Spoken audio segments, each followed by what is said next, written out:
Hey everybody, it is late at night and I am Norman. A battery in one of my watches has recently died. This phenomenal piece, the Spaceview.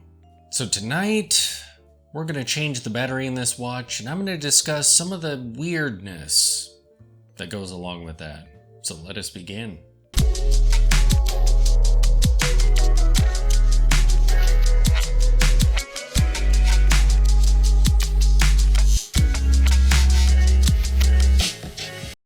So yeah, fun fact about the Spaceview.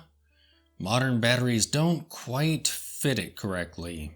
Either that or originally you still had to have these spacers on the batteries. That I don't know.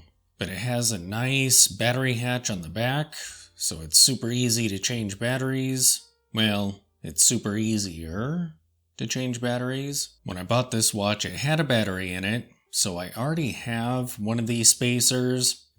But I'm weird and I like to have backups. So I purchased another of the 387S. So the 387S is essentially a 394, but with the spacer. So tonight I'll be cracking out one of the 394s and we'll be putting it in this watch. So let's peel this open.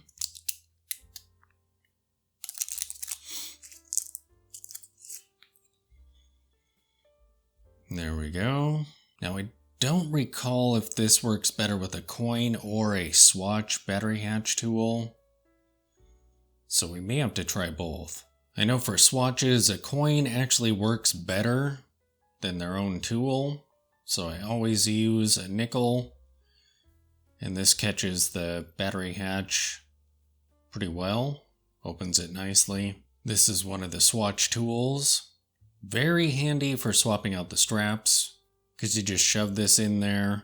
They have drilled lugs, and it's friction fit, so it pushes the pin out, and it's usually good to have some needle nose pliers to kind of grip it initially.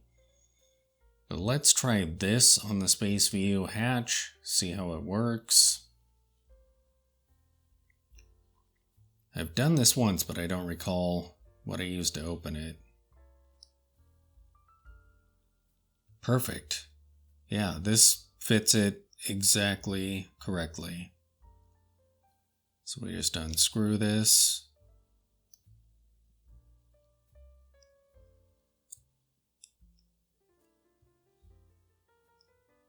Finish it by hand.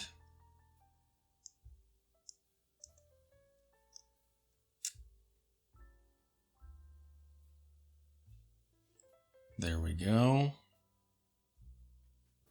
That's what the inside looks like.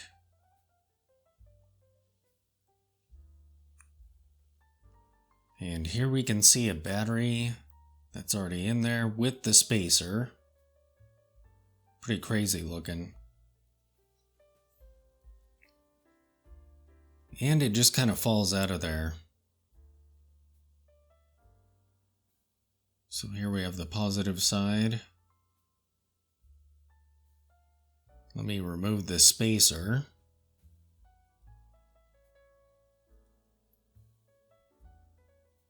There it is.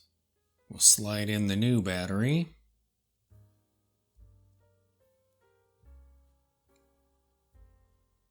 There we go. Now on some forum, I believe I had read that you have to be kind of careful in putting this battery in. You don't want it to touch a bunch of metal on the inside of this watch. Of course, when I changed the other battery, I had done so before reading that, so it touched all kinds of parts in there, and it was fine, but I'll try and carefully drop this in here as neatly as I can, but I'm not gonna sweat it beyond that. And of course, if I just hold the spacer, the battery falls out of it. So this will be fun, trying to get it in there. If this was a game of Operation, I would be losing all over the place, but I actually had the spacer on upside down, so let me put this correct. I think when it fell out, I inadvertently put it on upside down.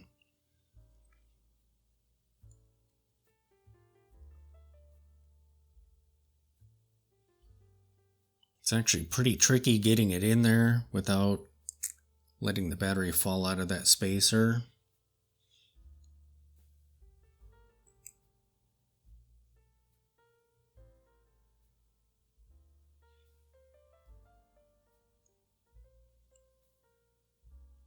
I think that's in there correctly.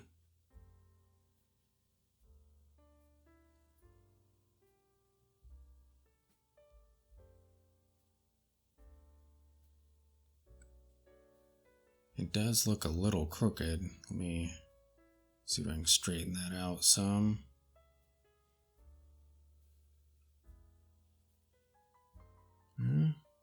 Maybe not. Let's put the lid back on, the hatch back on.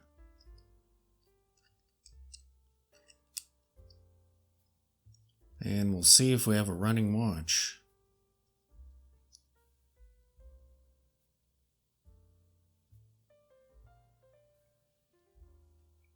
Alright.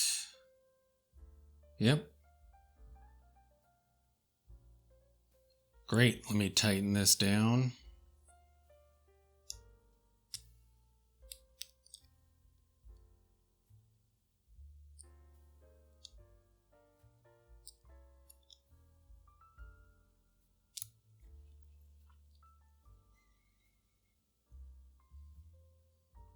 There we go, we're good to go.